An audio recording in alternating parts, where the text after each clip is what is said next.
Hello, welcome. I am Reji Kumar from NSS College, Chatala, Kerala, India. My title of my presentation is A Topological Approach to Fractional Domination. We are going to see some topological properties of fractional dominating functions which are defined on graphs. But before starting my discussion, I have to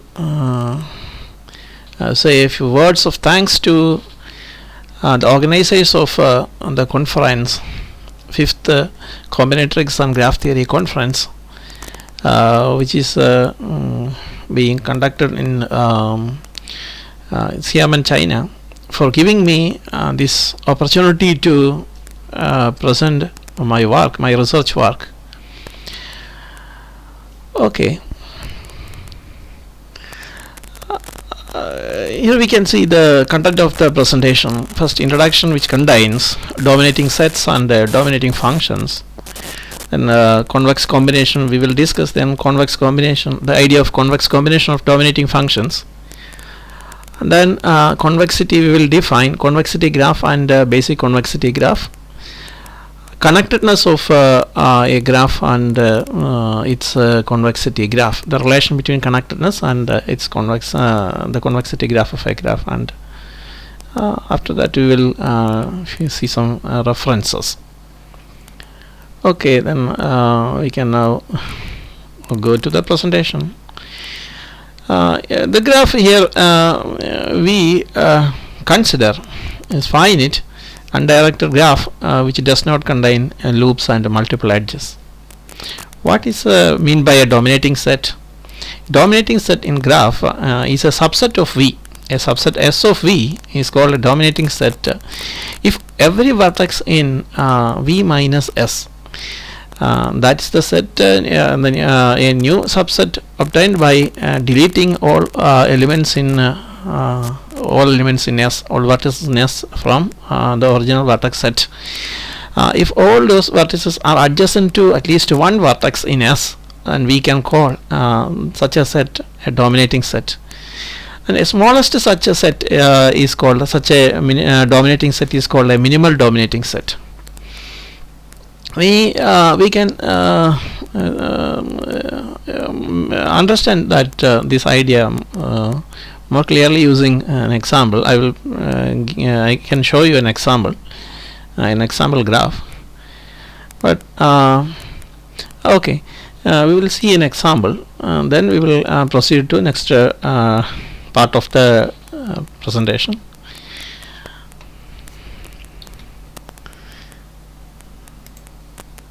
And see the graph, you can see three graphs here, very simple graphs.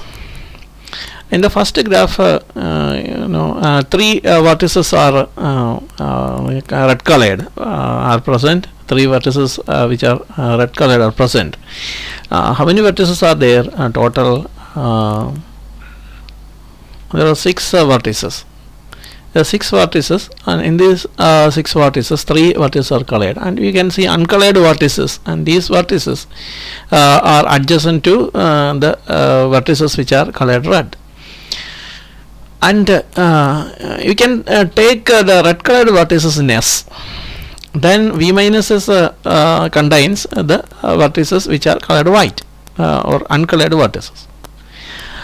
Okay, then thus here V minus S is adjacent to the vertices in V minus S is adjacent to a vertex, at least one vertex in S. Every vertex in V minus S. So these red colored vertices are form a dominating set. They are dominating vertices, and they those vertices, these vertices can form a dominating set. And then in the next, the same graph, in the same graph we are taking two different other two different vertices with color. These two vertices are also these two vertices can also make a dominating set because the uncolored vertices, all the uncolored vertices are adjacent to these vertices. These two vertices are adjacent to that vertex, and here these two vertices are adjacent to this vertex. So this is also a dominating set. And then in the third graph, coming to the third graph, two vertices, two different vertices are taken, and these two vertices are also other vertices are also adjacent to here also they are adjacent to the red colored vertices. So these are all, according to our definition, these are all dominating sets of the respective graphs.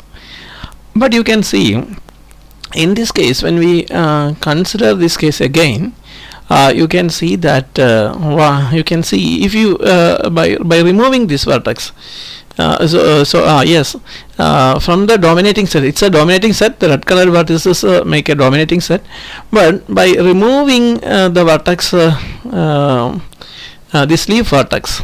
this leaf vertex can be removed from the dominating set. Still the new set is a dominating set.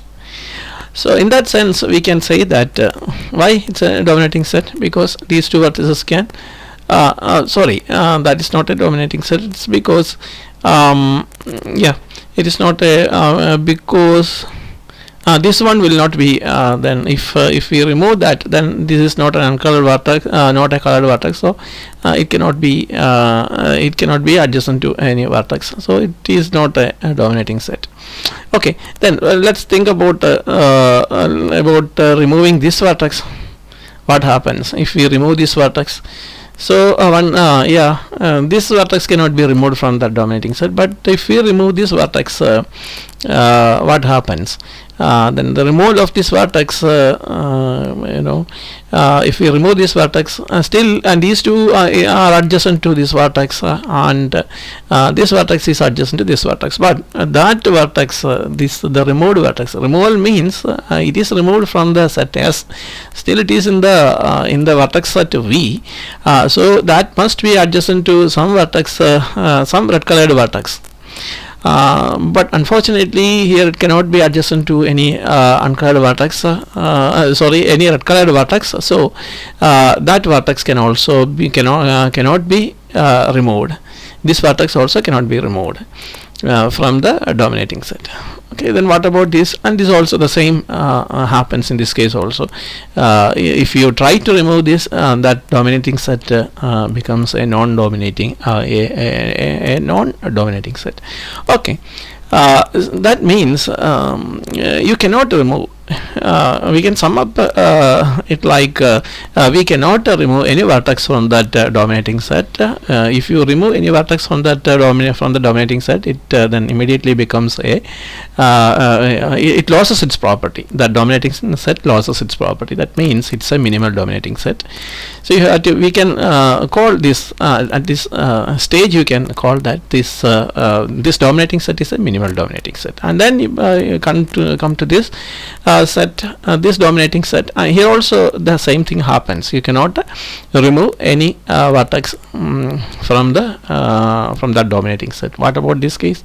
Here also the same thing. If you remove this, then this vertex cannot be adjacent to a vertex in the dominating set. And in a similar way, if you remove this, this also these two vertices cannot be adjacent. Since in all these cases these are minimal dominating sets, but you can take this this graph. If you color one more vertex, still you are going to get a dominating set. By coloring one more vertex, you are going to get a dominating set. But it is clear that you can remove easily from that dominating set. Newly added vertex can be removed from that dominating set, and it can then still it can be called a dominating set. And that means the new set is a dominating set, but some vertex can be removed from that dominating set. So in other words, we cannot call that a minimal dominating set. The newly made dominating set, which is obtained by adding one more or by coloring one more vertex, cannot be called a minimal dominating set. It's just a dominating set. It's not a minimal dominating set. Okay. Now coming back to the presentation.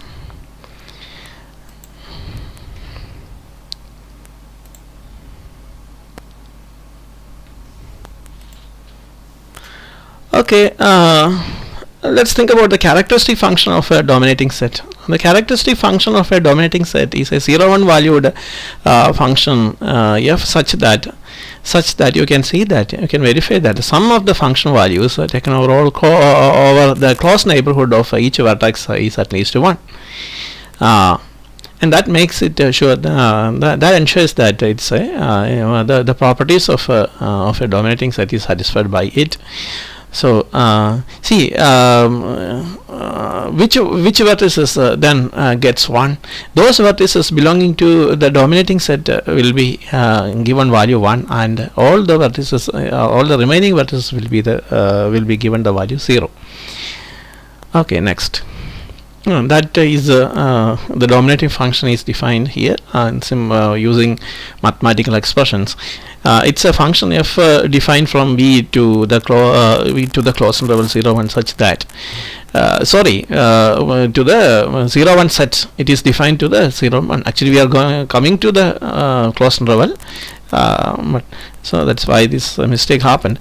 Then here we are choosing the 2 element set 0 1 set as the range. Then which satisfies the condition. It satisfies the condition that summation of fx is greater than or equal to 1, where x belongs to the closed interval of the vertex v, and this v is any vertex in v, for any vertex v in v. Okay, and this will be a dominating function will be shortly represented by df.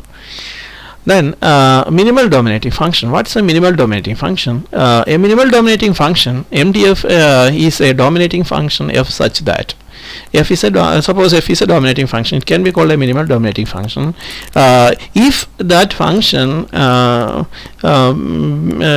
becomes a non-dominating function. If it is not a dominating function, when for some vertex, for some vertex or for some v, for any v in v, for any v in v, the value of f is decreased. See, it is not for some, it is for any, for any. You choose an arbitrary vertex v, and then if you try to remove, if you try to reduce the value, the function value at that vertex, then it immediately becomes it loses the property that it is a dominating function, and such a function is called a minimal dominating function. For and it will be represented by MDF. MDF means minimal dominating function. For an MDF f of g, we denote, and these notations are important, we denote summation of fx where x belongs to the closed interval of v, closed neighborhood of v, where x belongs to the closed neighborhood of v will be denoted by f of nv, and the boundary set of the minimal dominating function, boundary set of the function will be denoted by bf, and it is defined as those vertices in v such that f of nv equal to 1, and the positive set f of f or denoted by pf is those vertices v such that the function value at that vertex is greater than 0. These two sets play a crucial role throughout the study of fractional domination. Next. Let A and V consider two subsets of the vertex set A and B of two subsets of V. We write A dominates B. A dominates B if every element in B minus A is adjacent to some element in some vertex in A. We write A dominates B if every element in B minus A. If every element in B minus A is adjacent to some vertex in A. Next we give an important result that helps us to identify an MDF. So suppose MDFs are given. Suppose a set of MDFs or more than one MDF is given. How can we say that one function, the given function is suppose dominating functions are given, two or more dominating functions are given. How can we say which among them is a minimal dominating function and which are not a minimal dominating function? This result actually helps us to do that. A minimal dominating function f of a graph G, a dominating function f of a graph G is minimal.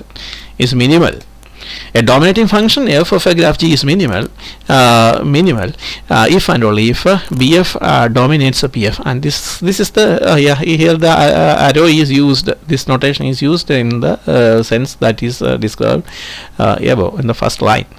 Okay. Let f and g be. Now we are going to define the convex combination of MDFs. What's mean by that? Convex combination of MDFs. Let we need two dominating functions for that. Let f and g be two dominating functions of the graph G. The convex combination of f and g is defined as h lambda. Here lambda is a parameter that can take values from the closed interval 0, 1. It can include 0 and 1 also.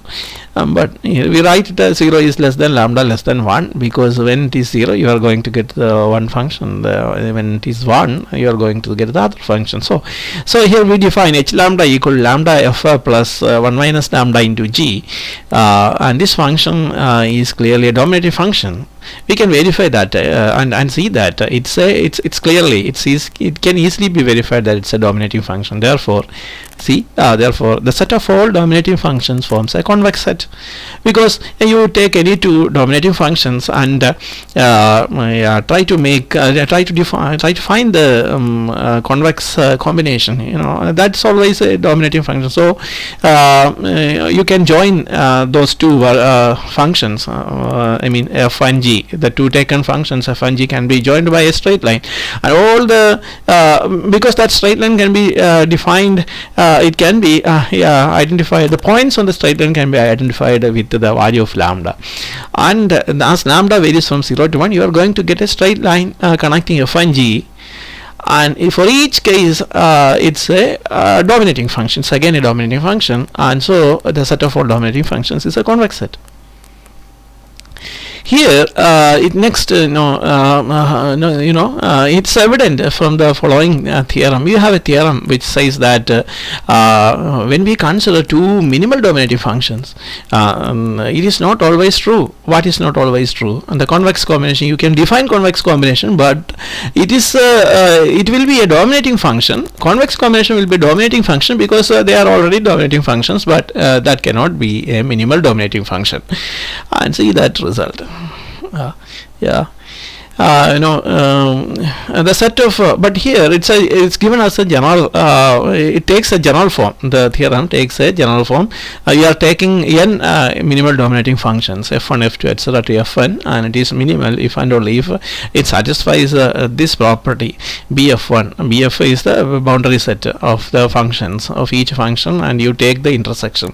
It must dominate the union of the positive sets of the functions. So that is bf1 intersection bf2 intersection, etc. Intersection bfn must dominate pf1 union pf2 union, etc. up to union pfn. Next, universal. Now we are in a position to define universal minimal dominating functions. What is meant by universal minimal dominating function? It's a convex. If the convex combination, if there are some minimal dominating functions having this property, and its convex combination with any other minimal dominating function is also a minimal dominating function. So such functions are called universal minimal dominating functions.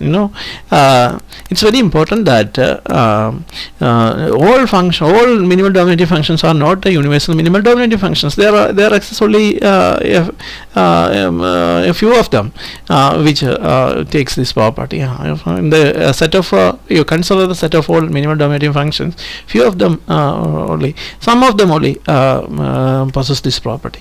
Once again, a universal minimal dominating function, f is a universal minimal dominating function if its convex combination combination with any other MDF is minimal.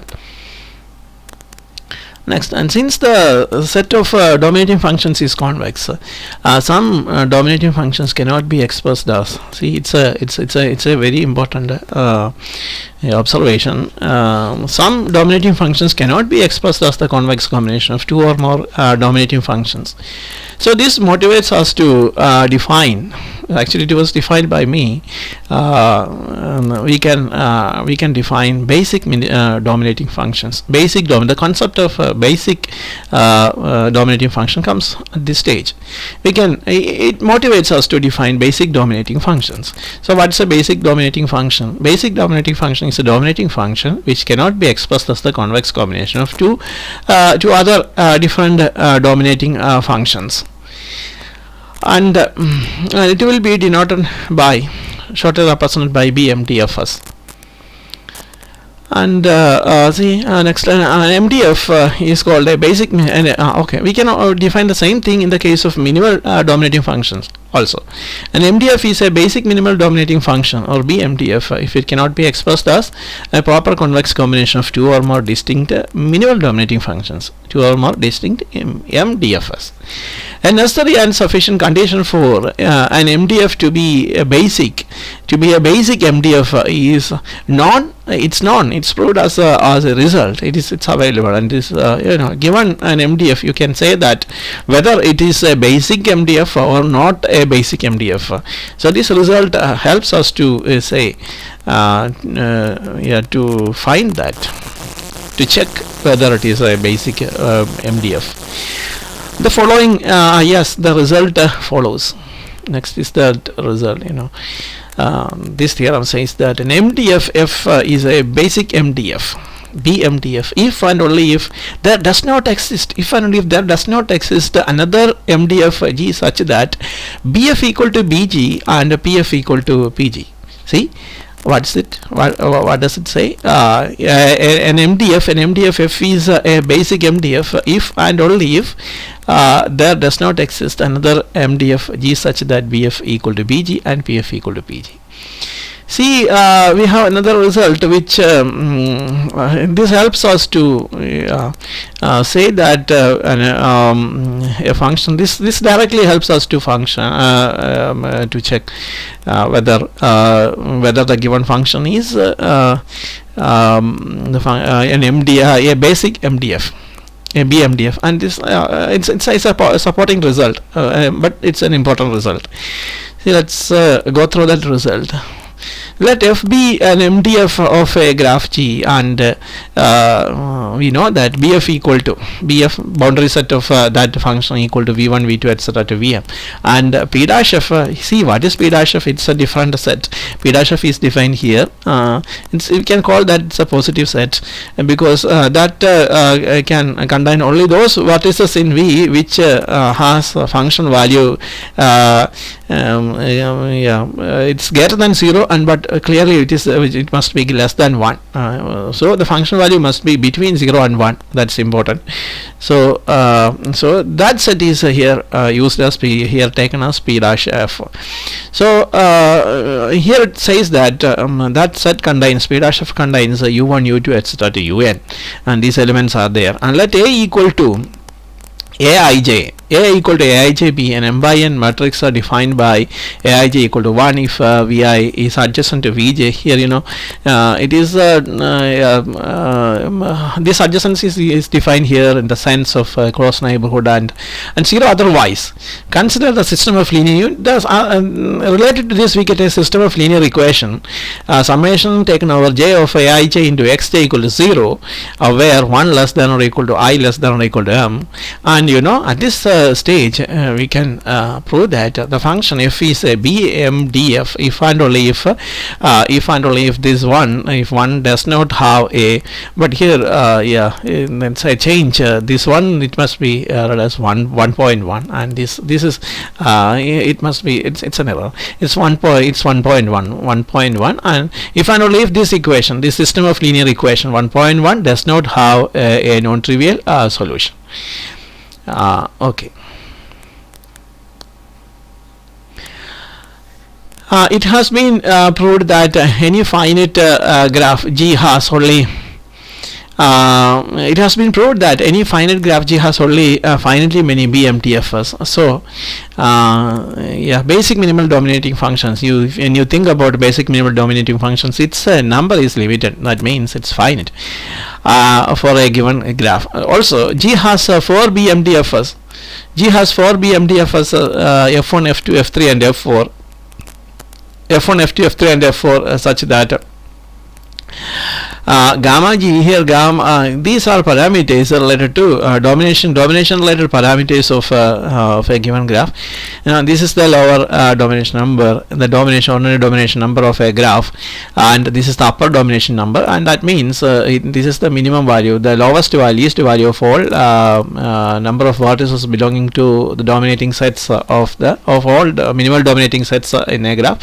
But this is the maximum cardinality of all minimal dominating sets in a graph. But this thing can be defined, the same thing can be defined in a dominating function, defined over all set of all minimal dominating functions.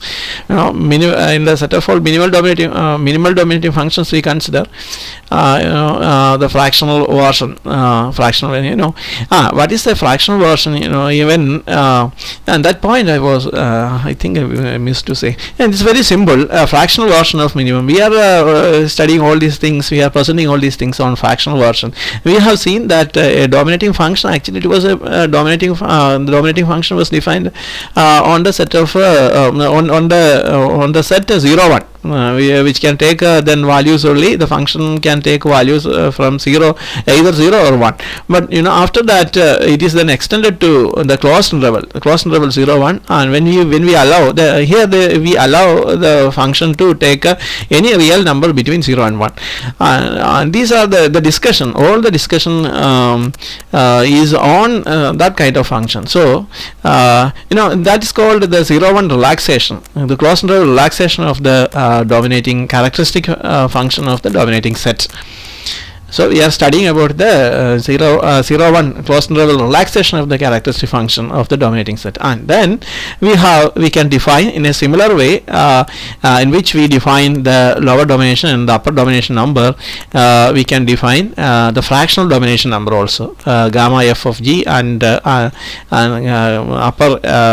domination, upper fractional domination number. This theorem says that, or this point you have to understand that there exists specific functions, basic minimal dominating functions. These are basic minimal dominating functions, f1, f2, f3 and f4, such that their values, when we add the function values of these functions, they will exactly give us the values of gamma, upper gamma, the capital gamma, upper domination number, and gamma f and capital gamma f values. Okay, and so we can restrict our search for. And what is the advantage of this result? Here, according to this information, we can say that we can restrict our search for the four domination parameters to a relatively small set of MDFs instead of the set of all minimal dominating functions. So this is the advantage of this this fact, of this information. And also, when we consider the two previous theorems, that also tells us that we can find, or we can define an easy algorithm to find all basic minimal dominating functions of a graph. So we can find, using by writing an algorithm, by developing an algorithm, we can find the set of all basic minimal dominating functions of a graph, and then you can search among these basic minimal dominating functions for the values of you can add up the function values of those basic minimal dominating functions to obtain the four parameter values which are given here. See, let's see an example. Now we have another example. And this graph, it's a star graph which contains the central vertex V, and these are the 6 leaves. For this graph, we what are the minimal dominating functions, and what are the possible minimal dominating functions, and what are their convex combinations, and what are the basic minimal dominating functions. We are going to see all this. See, the graph given in the example has there is a repetition 2. See, 2 BMDFs, F1 and F2, basic minimal dominating functions. It has 2 basic minimal dominating functions, and the convex combination of F1 and F2 is also an MDF. Yeah, convex combination of these 2 functions is also of F1 and F2 is also an MDF. This we can verify. So we denote, and that will be denoted by that convex combination. The convex combination of the functions F1 and F2 can be denoted by F. And then we have the first function F1 has the values F1v equal to 1. So that is here at this vertex we can give 1, and all the remaining vertices get 0. And that's the first function. And to obtain the second function F2, you have to give 1 at all the leaf vertices. Here at all these leaves we give value 1, and at the center we choose 0. Yeah, F1 and then okay. F1v, that is the first function, and then F2v equal to 0. At the vertex V we choose 0, and for all the remaining vertices from 1 to 6 we choose 1. And then convex combination can be, is then we can define the convex combination of the 2 functions F1 and F2, and we can see that the boundary of the convex combination contains the vertices V1 to V6, all the vertices, but excluding the vertex V. But the positive set contains V1, V2, etc. to V6. Next, let GB. Okay, now we are going to define some new concepts. This concept this concept is about some new graphs that we are going to define on the set of all dominating functions and basic or set of all minimal dominating functions and set of all basic minimal dominating functions. Let G be a graph. We denote the set of all MDFs of G by script Fs of G, and the set of all BMDFs by script Bs of G. So here we consider the set of all possible the set of all minimal dominating functions here we consider, and in this set we consider the all possible basic minimal dominating functions. That is the set of all basic minimal dominating functions. Then we define a relation. See, a relation, we are going to define a relation on the set of all minimal dominating functions. How do we define that relation? We define a relation on Fs, on script Fs as follows. If F and G are 2 elements of script Fs, means F and G are minimal dominating functions, then we define the relation F rho G. F rho G if and only if. If and only if, typing mistake, if and only if BF equal to BG and PF equal to PG. If and only if BF equal to BG and PF equal to PG. Clearly, rho is an see. That means the convex combination we can define. Here it means the previous by referring the previous result. One of the previous result we can say that the meaning of this relation is that there exists the convex combination connecting F and G. We can define the convex combination between F and G. Clearly, rho is an equivalence relation on Fs since G is finite, and since G is finite, it's a relation, and since G is finite, it follows that the number of that equivalence classes with respect to rho is also finite. So now onwards we are going to take these equivalence classes. We are going to consider the equivalence classes. Let y is equal to y1, y2, etc. to yr be the equivalence classes which are derived from equivalence classes. The members of the equivalence class, the equivalence classes, the set of the equivalence classes that is derived from the set fs and considering the relation rho. Denote this. Okay, and we define the graph GS. We are going to define a graph GS as follows: the vertex set of that graph GS. The vertex set of the graph GS is equal to y itself, the whole set y. That means we y1, y2, etc. to yr are going to be the vertices in the graph, in the new graph. And how can we define? How can we say that there exists an edge connecting the two elements yi and yj? Yes, that will be defined here. We are going to define that. We consider, we take two vertices yi and yj.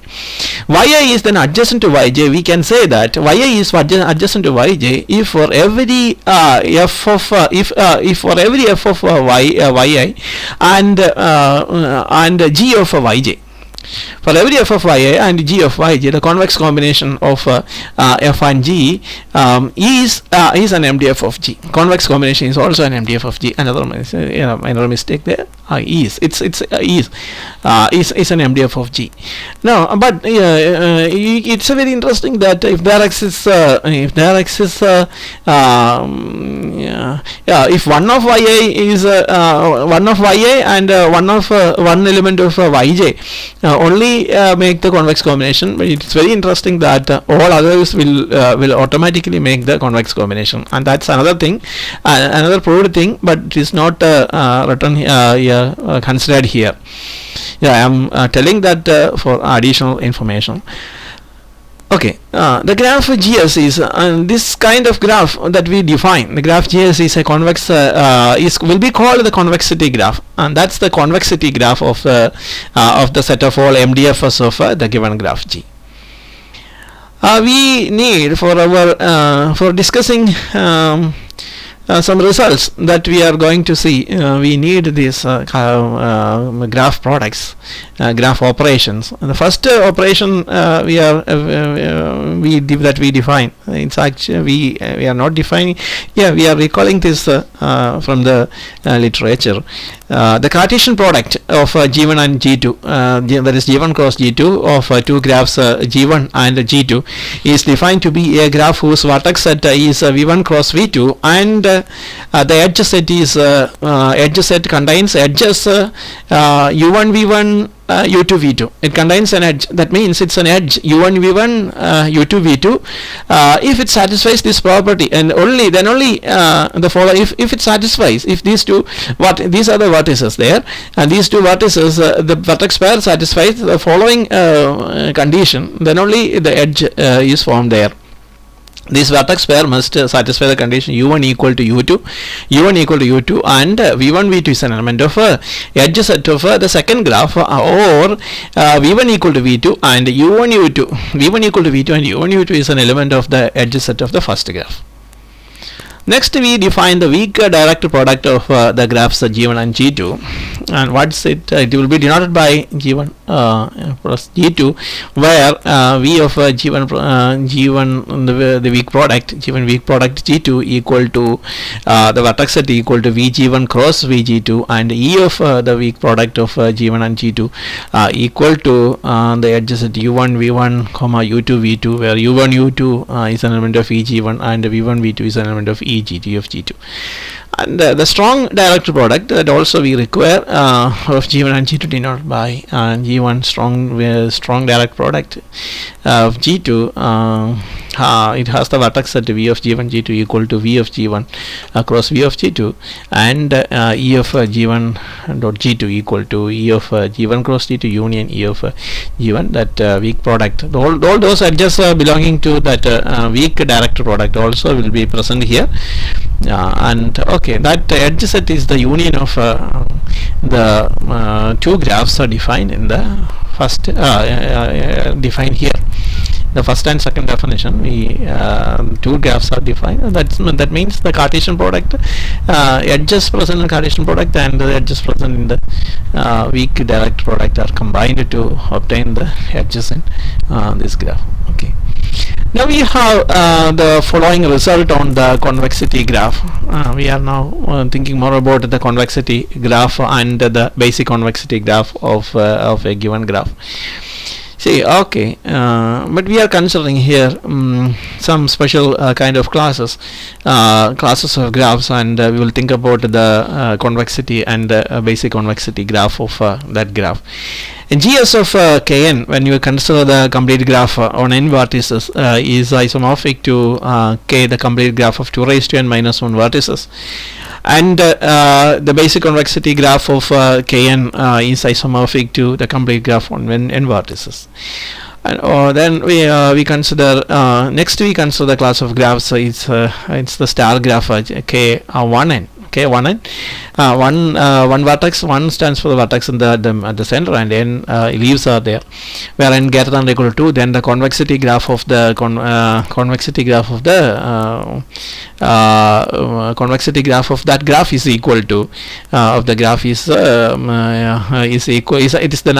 isomorphic to K3, and the basic convexity graph of the graph is convexity graph of the graph. It's the word convexity is repeated here. Actually, it is convexity graph of the graph. Is isomorphic to K3, and again the convexity graph, basic convexity graph is isomorphic to K2. Next, let G be a disconnected graph with n components. We are now going to discuss about the disconnection of a graph and the convexity graph and basic convexity graph of that graph, of that disconnected graph. Whether we when we take when we take a disconnected graph, there exists components, and if you consider the convexity graph or basic convexity graph, can that also be disconnected, or whether they are always connected? That is the question. So here, according to the result here, G1 to Gn are the components, and then but the result says that the convexity graph of that disconnected graph G is isomorphic to GSG1, then dot GSG2 dot etc dot GSGN. That means it's a connected graph. It must be a connected graph. Okay, and also GBS of the basic convexity graph of G is isomorphic to GBS of G1, GBS of G2, etc. GBS of G1 dot, GBS of G2 dot, etc. GBS of Gn. Let F be another result. Says that if F is an MDF of a graph G, and F1, F2, etc. to Fn be basic minimal dominating functions of G, such that F is convex. F is a convex combination of F1, F2, F1 to Fn. Then the subgraph of GBS, G induced by F1 to Fn, is a complete graph. So it's a simple result. Okay, the convexity graph GS of G is connected, and this result says that GSG is connected if and only if the basic convexity graph GBSG is connected. It's also proved. It's proved. It's a proved result. It says that GBS, that much we know. The basic convexity graph is connected if and only if the convexity graph is connected. Okay. And we have made a conjecture in our discussion, and there are many areas to be explored in belonging to this convexity graph and basic convexity graph, and particularly about different classes of graphs. We can it's very interesting to think about the convexity graph and basic convexity graph, and I think we can do many things here. And but one important conjecture is there. For any graph G, its convexity graph and basic convexity graph is connected always, and its conjecture says that it claims that you take any graph, whatever is the type of graph that we take, It's a basic convexity graph, and convexity graph will also always be connected, but it's not proved yet. And then coming to some references and reference, see this reference, it's topological properties of the set of all minimal dominative functions. It was published in lecture note series of Ramanujan Mathematical Society. It was a proceedings of ICDM 2006. And another one, studies in graph theory dominating functions, and the PhD thesis submitted to Manon Manisundaran University in 2004. It was this work is actually some little bit old result, but very little work is conducted in this area. I think there are a lot of things to be that can be done here. Now, okay, at this point, once again I would like to thank the organizers for giving me an opportunity to present this. Thank you again. Thanks to all for your patient listening. Thank you.